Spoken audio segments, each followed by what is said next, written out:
So dear students, welcome again in this lecture room. So as you know that we are discussing this sexual reproduction in flowering plants. तो इसमें हमने बहुत से topics पढ़े, जैसा कि पहले इंट्रोडक्शन दिया, उसके बाद फ्लावर पढ़ा है, तो उसके बाद हमने anther TS of transverse section of anther पढ़ा। तो उसके बाद जो आज का टॉपिक जो हमने डिस्कस करना है दैट इज़ पोलन ग्रेन, या उससे पहले हमने माइक्रोस्पोरोजेनेसिस यानी formation of microspores from microspore mother cell, वो भी हमने डिस्कस किया। तो आज का टॉपिक जो है that is called as pollen grain. तो जो पोलन ग्रेन्स है they are also called as male gametophytes, यानी आप लिखो the pollen grains are also called as male gametophyte, या दे रिप्रेजेंट मेल गैमेटोफाइट। तो अगर आप एक काम करेंगे, या हम सब अगर एक काम करेंगे, आप कोई भी फ्लावर, फॉर एग्जांपल हिबिस्कस, क्योंकि ये एग्जांपल आपके एनसीईआरटी में है हिबिस्कस, ये इस प्लांट का फ्लावर हम ले लेंगे, या कोई भी एंजियोस्पर्मिक प्लांट जो है इसका फ्लावर मेचर हुआ होगा वो ले लेंगे। तो उसके बाद ये पेटल्स खोलेंगे उसमें से, तो फिर जो अपनी फिंगर है, तो जो मेल रिप्रोडक्टिव पार्ट है उससे टच करेंगे, रगड़ाएंगे उसके साथ, तो ये टिप ऑफ द फिंगर उस पर आप देखेंगे कि इसके साथ ब्राउन कलर पाउडर चिपक जाएगा। जब आप ये मेल रिप्रोडक्टिव पार्ट जो है इसके साथ रगड़ाएंगे अपनी फिंगर के टिप को, तो वहाँ आप देखेंगे इस फिंगर के टिप के साथ वो ब्राउन ये येलो कलर पाउडर आप फील करेंगे। So that is pollen sac और दे आर पोलन ग्रेन्स। तो फिर क्या करेंगे, तो ये जो फिंगर के साथ चिपक जाएगा, तो उसके बाद हम ले लेंगे इसको स्लाइड पर रखेंगे। ये जो हमारे फिंगर के टिप पर जो मटेरियल आया उसको हम कहाँ स्लाइड पर डालेंगे। तो उसके बाद उसको वाटर कुछ ड्रॉपलेट्स, फ्यू वाटर ड्रॉप्स, तो वो उस पर डालेंगे ताकि अलाइव रहेगा। तो उसके बाद हम अगर इसको माइक्रोस्कोप में देखेंगे तो वहाँ we will find there will be different pattern, size, shape, colour. तो we can study the pollen grain and जिसमें अंडर माइक्रोस्कोप। तो हम इस वक्त माइक्रोस्कोप के अंडर इसको एग्जामाइन करेंगे, तो हम देख पाएंगे कि ये पोलन ग्रेन है, उनका साइज़ कैसा है, उनकी शेप कैसी है, या उनके अंदर क्या क्या है, तो वो हम देख पा सकते हैं। तो इसी पोलन ग्रेन का हमने आज बारे में पढ़ना है। So pollen grains, as I told you that they represent male gametophyte. तो पहले इनका स्ट्रक्चर हम पढ़ेंगे। Structure of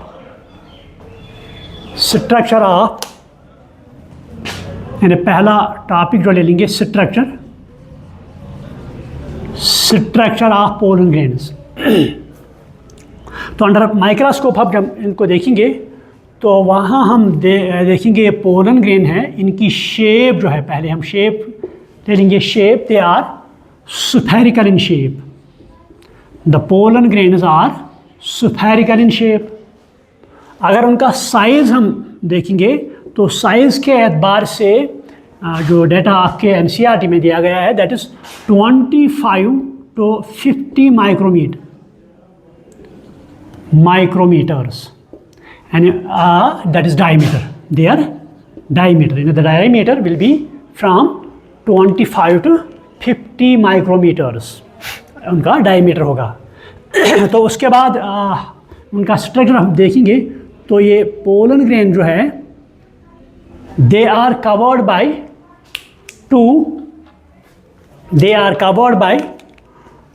two walls or two layers or two walls। तो एक one is called as outer layer, is called as outer layer, it is called as exine. जो outer layer है that is called as exine. तो inner layer जो है that is called as intine, यानी this is double wall covered by double walls और two wall like structures. तो outer is called as exine, inner is called as intine. तो यहाँ पर अगर ये एक्साइन देखेंगे, ये it is very thick, it is made up of a chemical substance that is called as स्पोरोपोलोनिन,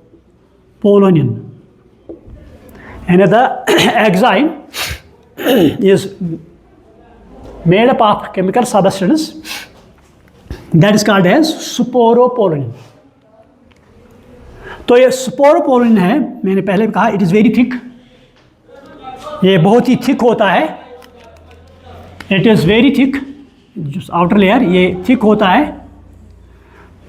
तो इसका कैरेक्टर जो है sporopollenin, it is highly resistant, आप ये लिखेंगे it is highly resistant, it is highly resistant to number 1 temperature, high temperature, यानी अगर temperature ज़्यादा हो ये उसे डैमेज नहीं कर सकता है। Number 2 strong acids, strong acids, जितना भी स्ट्रॉन्ग एसिड हो ये इस स्पोरोपोलिन को डैमेज नहीं कर सकता है। Third is called as alkalines, alkalines, so आप लिखिए it is very resistant to high temperature strong acids as well as alkalines. तो ये कैरेक्टरिस्टिक फीचर जो इसमें है स्पोरोपोलिन, तो इस वजह से this can be preserved for a longer period, ये बहुत देर तक प्रिजर्व रह सकता है। तो हम इसको एज फॉसिल, इस स्पोरोपोलिन की वजह से हम इसको एज फॉसिल भी प्रिजर्व कर सकते हैं, एज फॉसिल भी प्रिजर्व कर सकते हैं। So this is called as exine made up of sporopollenin. तो उसके अंदर जब देखेंगे there is layer which is called as intine. तो जो इंटाइन होता है ये वेरी थिन होता है, and it is thin, number 1। Number 2 it is very much delicate, यानी इतना रेजिस्टेंट ये नहीं होता है जितना क्या आउटर लेयर या एक्साइन या स्पोरोपोलिन जितना रेजिस्टेंट होता है उतना कौन इंटाइन रेजिस्टेंट नहीं होता है। तो that is why it is called as delicate. तो it is made up of number 1 cellulose, it is made up of cellulose and pectin, यानी जो केमिकल सबस्टेंस इसमें पाए जाते हैं they are cellulose and pectin. तो ये पोलन ग्रेन जो है, तो जिसका वाल जो है आउटर वाल, कुछ प्लेसेस पर ये आउटर वाल जो होता है इसमें स्पोरोपोलिन एब्सेंट होता है, यानी ऑन द वॉल ऑफ, इस तरह देखो, on the wall of pollen grain at some places the sporopollenin is absent. The sporopollenin is absent. Sporopollenin is absent and it make a pore-like structure. That pore is called as germ pore. It make a pore-like structure, एक पोर बनाता है यहाँ पर, सो उस पोर को हम germ पोर कहते हैं। तो जहाँ तक इनका नंबर का ताल्लुक है, इट वेरीज, यानी number of germ pores varies in monocots, यानी जो मोनोकाट्स होते हैं, तो मोनोकाट्स में सिंगल जर्म पोर होता है, यानी in monocots there is single germ pore, but in dicots there are 3 germ pores. जो मोनोकाट्स होते हैं उनमें सिंगल जर्म पोर होता है, और जो डाइकाट्स होते हैं उनमें 3 जर्म पोर्स होते हैं। तो ये जर्म पोर्स जो होते हैं इनका अगर इनकी शेप अगर हम देखेंगे तो ये स्फेरिकल होते हैं, राउंड होते हैं, लेकिन कभी कभी ये एलोंगेटेड होते हैं। तो जब ये राउंड होते हैं उस वक्त उनको जर्म पोर कहते हैं। जब ये एलोंगेटेड होते हैं, तो उस वक्त उनको हम फरोज भी कहते हैं। फरोज यानी when pollen grains are elongated, ये this germ pores, when germ pores are elongated, so they are called as furrows. उस वक्त हम उनको फारोज कहते हैं। तो जर्म या जो पोलन ग्रेन जो है, इनके अंदर 3 सेल्स होते हैं। जब ये फुल्ली मैच्योर होता है, fully mature man pollen grains are fully mature, तो इट कंटेन्स 3 सेल्स या it is 3 cell structure. When pollen grains are fully matured, it contains 3 cells or it is called as 3 cell structure. तो उसमें sales जो होते हैं 3 होते हैं। One is called as vegetative cell, यहाँ पर one is called as vegetative cell, जो मैं लिखूँ VC शॉर्ट में, वेजिटेटिव सेल। तो जो 2 remaining cells they are called as male gametes. Male gametes they are 2 in number, या मेल सेल्स और मेल सेक्स सेल्स। यानी एक वेजिटेटिव सेल होती है और 2 मेल गैमेट्स होते हैं जब ये 3 सेल का होता है। लेकिन पहले से 3 सेल का नहीं होता है, पहले से 2 सेल का होता है। 2 सेल्स उसमें होते हैं। पहले जब ये बनने लगता है पोलन ग्रेन, तो उस वक्त इसमें 2 सेल्स होते हैं।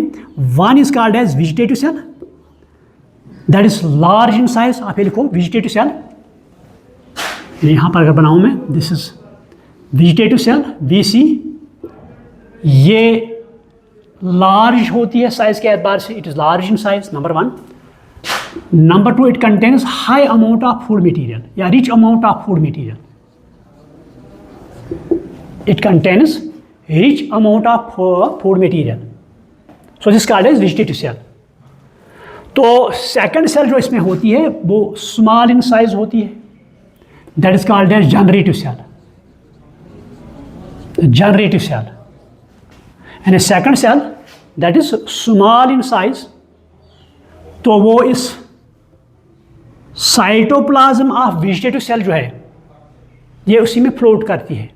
यानी जो जनरेटिव है, सुनो, ये जो जनरेटिव सेल है ये स्मॉल होती है इन साइज, तो ये इस वेजिटेटिव सेल का जो साइटोप्लाज्म होता है इसमें फ्लोट करता है।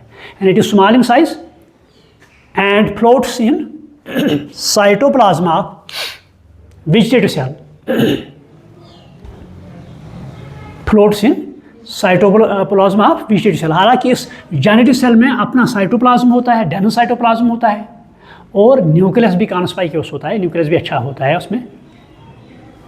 सो उस वक्त ये 2 सेल, जिसका कॉल्ड एज 2 सेल स्ट्रक्चर। जब इसमें 2 सेल्स होते हैं, one is called as vegetative cell, other is called as generative cell. तो उसके बाद यही जनरेटिव सेल डिवाइड होती है, तो यहाँ पर 2 मेल गैमेट्स बनते हैं। तो नंबर ऑफ सेल्स कितने होती है फिर 3, so it is called as 3 cell structure. Clear? तो ये पोलन ग्रेन्स जो होते हैं,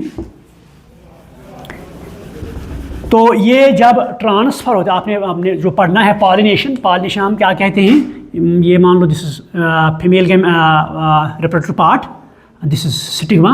जब पॉलिनेशन होती है तो पॉलिनेशन में ये पोलन ग्रेन्स कहाँ पर आते हैं, स्टिग्मा पर आते हैं।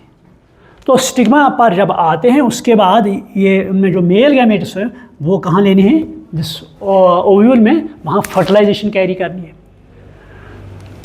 तो ये पोलन ग्रेन्स जो होते हैं, इस पर पड़ने के बाद, किस पर, स्टिग्मा पड़ने के बाद यहाँ जर्मिनेशन इनकी होती है।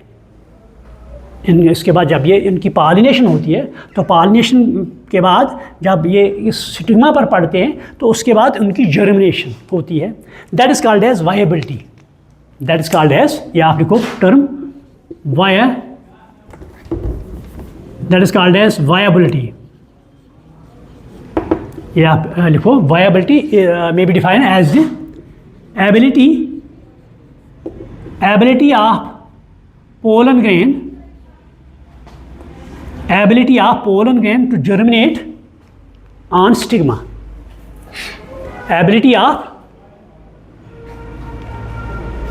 pollen grain to germinate on stigma.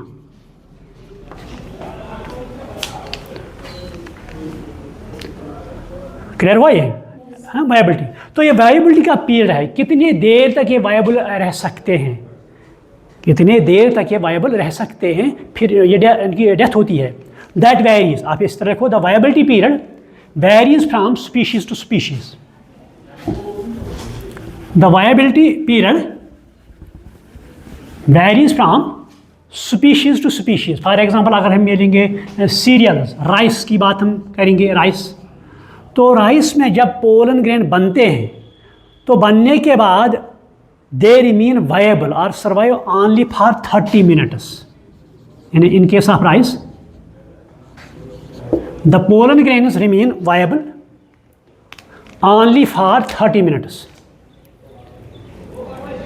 तो after 30 minutes they get died. 30 minutes अगर ये पड़े किस पर, स्टिग्मा पर पड़े तो ठीक, फिर उसके बाद जर्मिनेशन होगी या फर्टिलाइजेशन होगी। अगर नहीं पड़े इस तरह, ट्रपालिनेशन इस दरमियान इन 30 मिनट तक नहीं हुई तो इसके बाद इनकी डेथ होती है। लेकिन कुछ फैमिलीज़ है, फॉर एग्जांपल रोजेसी, आप ये लिखो, in families of Rosaceae, Leguminosae, ये आपके एनसीईआरटी पर दिया है, Leguminosae, Leguminosae, in case of Rosaceae and Leguminosae. तो इनमें जो वायबिलिटी ऑफ पोलन ग्रेन्स है that is for few months.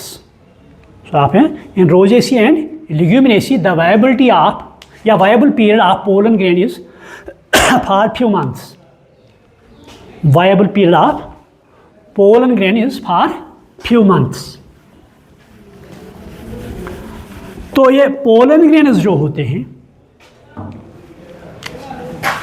कुछ पोलन ग्रेन्स ऐसे भी होते हैं जब अगर वो इंसान के बॉडी में दाखिल होते हैं, क्योंकि ये तो वो काफ़ी लाइट इन्वेट होते हैं तो ये हवा में उड़ते हैं, तो हवा के साथ साथ ये हमारी बॉडी में दाखिल होते हैं। तो कुछ पोलन ग्रेन्स ऐसे हैं they are allergic, they are, आप इस तरह, some pollen grains are allergic, they cause allergy, they cause allergy, and some pollen grains are allergic and they cause allergy in human beings। आपने देखा होगा, सुनना हुआ, आपके जो बड़े हैं जब वो बाग में, गार्डन, एप्पल गार्डन में जाते हैं ड्यूरिंग फ्लावरिंग, तो वो फिर क्या कहते हैं, शिकायत करते हैं हमें एप्पल गार्डन में हम नहीं जा सकते हैं, वहाँ फ्लावरिंग है, हमें एलर्जी होती है। तो वहाँ यही पोलन ग्रेन्स हवा में होते हैं, वो इनके बॉडी में दाखिल होते हैं, then they cause allergy. So some pollen grains they are allergic and cause allergy, even they cause asthma, asthma and chronic bronchitis, bronchitis, they cause asthma and chronic bronchitis, यानी रेस्पिरेटरी प्रॉब्लम्स जो है ये problem ये cause कर सकते हैं, that is called as allergy. तो उसी इसलिए इनका ख्याल रखना पड़ता है कि अगर किसी कोई पर्सन जो हाईली सेंसिटिव हो तो उसको चाहे कि प्रिकॉशनरी मेजर ले ले कि ड्यूरिंग फ्लावरिंग वो गार्डन में न जाए। सो दे काज एलर्जी। तो ये पोलन ग्रेन्स जो हैं इनमें बहुत अमाउंट न्यूट्रिएंट्स की होती है, यानी they contain nutrients, the pollen grains contain nutrients, यानी rich amount of nutrients, the pollen grain contain rich amount of nutrients. So इस कैरेक्टर के बिना पर, क्योंकि इनमें न्यूट्रिएंट्स होते हैं, तो कुछ कंट्रीज़ में या डेवलप्ड कंट्रीज़ में ये पोलन ग्रेन यूटिलाइज होते हैं in the form of pollen tablets, in the form of pollen tablets, यानी in some countries the pollen grains are utilized in the form of pollen tablets और syrups, है ना, दवाई की बोतल जो हम लेते हैं दैट्स कॉल्ड एज सिरप, या टेबलेट की फॉर्म में इस्तेमाल, क्योंकि इनमें न्यूट्रिएंट्स होते हैं। ज़्यादातर जो एथलीट होते हैं, जो खेलते हैं, they are called as athletes, athletes. तो वो एथलीट बेस्ट परफॉर्मेंस के लिए ये पोलन टेबलेट या पोलन सिरप इस्तेमाल करते हैं, क्योंकि they are rich in nutrients. तो इनमें न्यूट्रिएंट्स होते हैं। तो this is the structure of pollen grain. अगर डेवलपमेंट की हम बात करेंगे, कभी कभी एग्जाम में आ सकता है question, right A note on development of pollen grains. Development of pollen grain और मेल गैमेटोफाइट। तो अगर आपको याद होगा जब मैंने माइक्रोस्पोरोजेनेसिस पढ़ाई, माइक्रोस्पोरोजेनेसिस, जब मैंने माइक्रोस्पोरोजेनेसिस पढ़ाई तो उस वक्त मैंने कहा जो एंथर है, जब हमने वो एंथर का ट्रांसफर सेक्शन पढ़ा तो उसमें मैंने बताया इस एंथर के यहाँ पर जिसका स्पोरेंजियम, तो इस स्पोरेंजियम के सेंटर में a special type of tissue is present that is called as sporogenous tissue. That is called as sporogenous tissue. यानी पहले मैंने बताया यहाँ पर एपिडर्मिस होता है, इसके बाद एंडोथीशियम होता है, उसके बाद मिडल लेयर वो होते हैं इसमें, तो उसके बाद टैपिटम होता है, न्यूट्रिटिव टिश्यू। तो टैपिटम के अंदर से जो सेल्स हैं when they get mature in size and function, तो they combine and form a tissue, that tissue is called as sporogenous tissue. तो इस स्पोरोजेनस टिश्यू में कुछ सेल्स दे गेट एनलार्ज्ड, यानी some cells from this sporogenous tissue get enlarged, यानी size के एतबार से वो बड़े होते हैं। They are called as spore mother cells, they are called as spore mother cells. तो यहाँ पर they are also called as microspore mother cell, here they are called as microspore mother cell, microspore mother cell. तो ये microspore mother cell they are diploid, यानी 2n, इनमें 2 sets of chromosomes होते हैं, तो they are called as diploid, ये diploid होते हैं। तो उसके बाद ये मान लो this is microspore mother cell, short में हम लिखेंगे क्या, MMC, microspore mother cell, this is 2n। तो उसके बाद इसमें मियासिस होती है, यहाँ हम लिखेंगे ये जो माइक्रोस्पोर मदर सेल, इसमें न्यूक्लियस होता है, दिस इज 2n, डिप्लॉयड होती है ये cell, this is called as MMC, microspore mother cell. तो उसमें बाद में मियासिस होती है, मियासिस। तो जब मियासिस होती है यहाँ पर 4 स्पोर्स बनते हैं, 4 स्पोर्स यहाँ बनते हैं। These are called as microspores. These are called as, why microspore? Their size is small as compared to female spores. तो these are called as microspore. तो उसके बाद मैंने बताया इनका अरेंजमेंट डिफरेंट पैटर्न में होता है, कभी लीनियर होता है, कभी आइसोबाइलेटर होता है, कभी टेट्राहेड्रल होता है, कभी डिकेसेट होता है, या कभी टी शेप्ड होता है। वो मैंने आपको पढ़ाया लेक्चर में। तो उसके बाद यही माइक्रोस्पोर जो है इसी से पोलन ग्रेन बनते हैं। आप पॉइंट नोट कर लो, the microspore formed from microspore mother cell, the microspore from या formed from microspore mother cell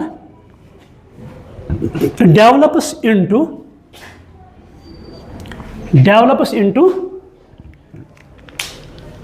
pollen grain or male gametophyte.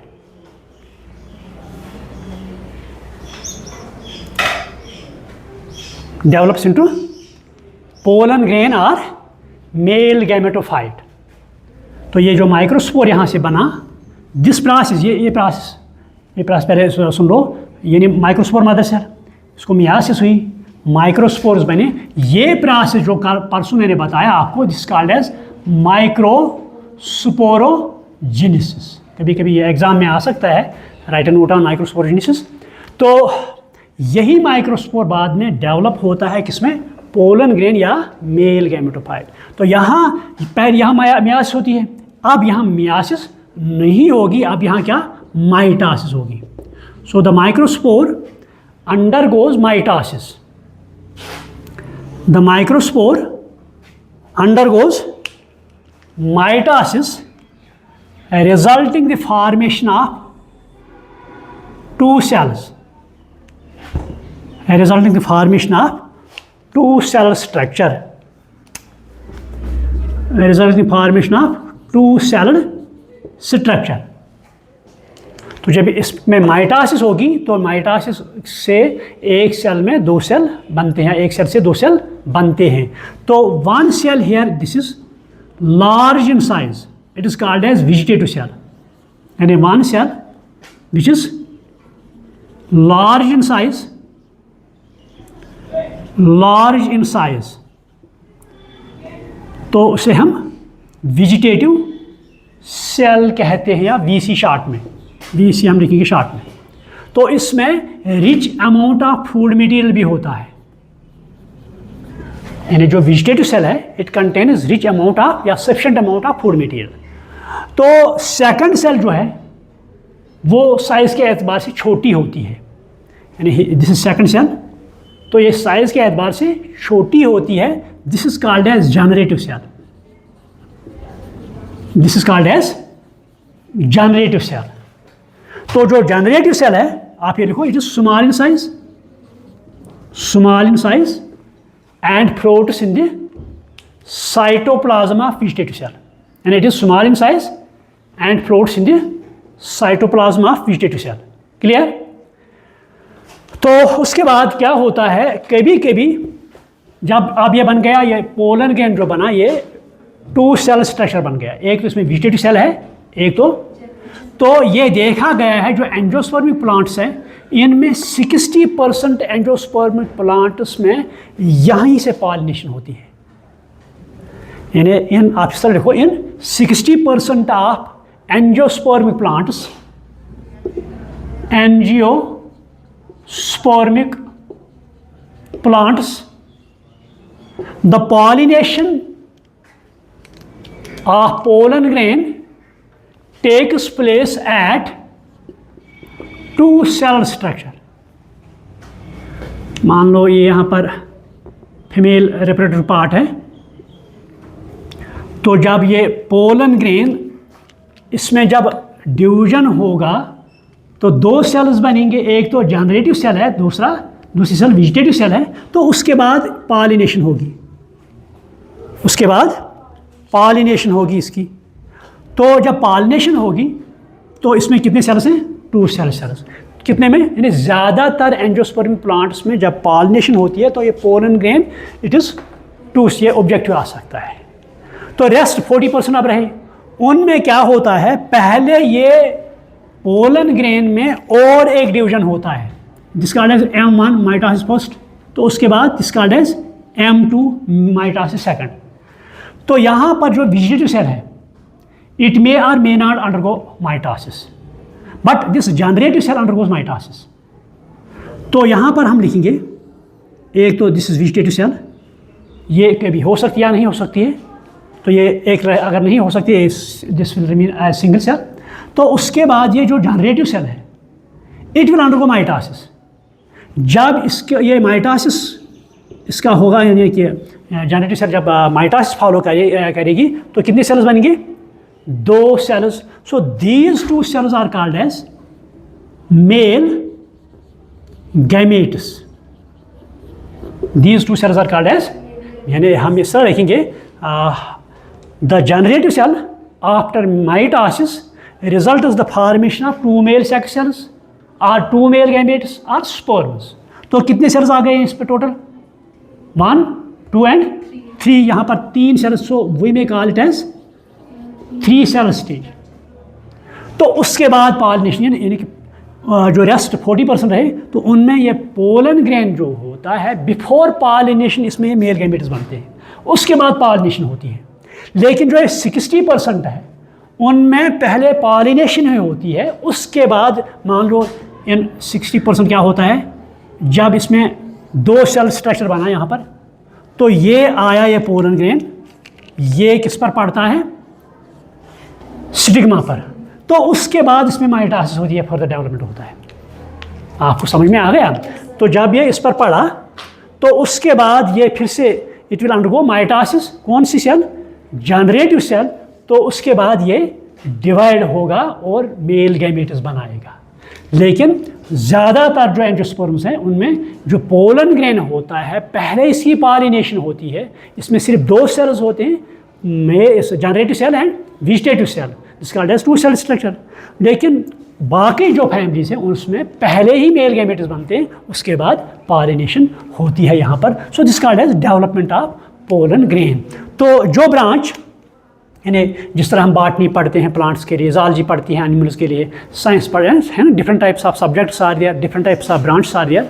So similarly for pollen grain there is a branch, so that is called as palynology. ये आप लिखो, the branch which deals with the study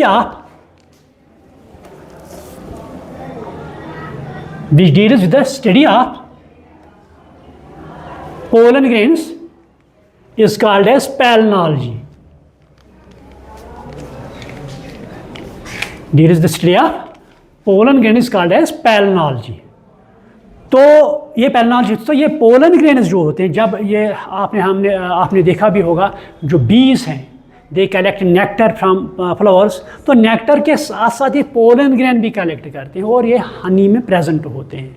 तो हनी को हम देखते हैं, अगर उसमें सेम टाइप ऑफ उसमें पोलन ग्रेन्स होते हैं, हम भी कहेंगे तो ये एक ही टाइप के फ्लावर से हनी बन गया। अगर उसमें different types of pollen grains हमें मिले तो हम कहेंगे ये एक ही फ्लावर से या एक ही प्लांट से नेक्टर कलेक्ट नहीं किया गया, बल्कि डिफरेंट प्लांट से। ये हम उस वक्त देखते हैं उस हनी में। So this is called as pollen grain are male gametophyte, its structure and development. तो अब हमने इसके बाद फीमेल गैमेटोफाइट पढ़ना है या फीमेल रिप्रोडक्टिव ऑर्गन पढ़ना है। तो I think class is over, तो क्लास का टाइम जो है वो ओवर हुआ, तो I should stop over here. तो कल के लेक्चर में हम फीमेल रिप्रोडक्टिव पार्ट पढ़ेंगे। So I think this section for today. Thank you very much.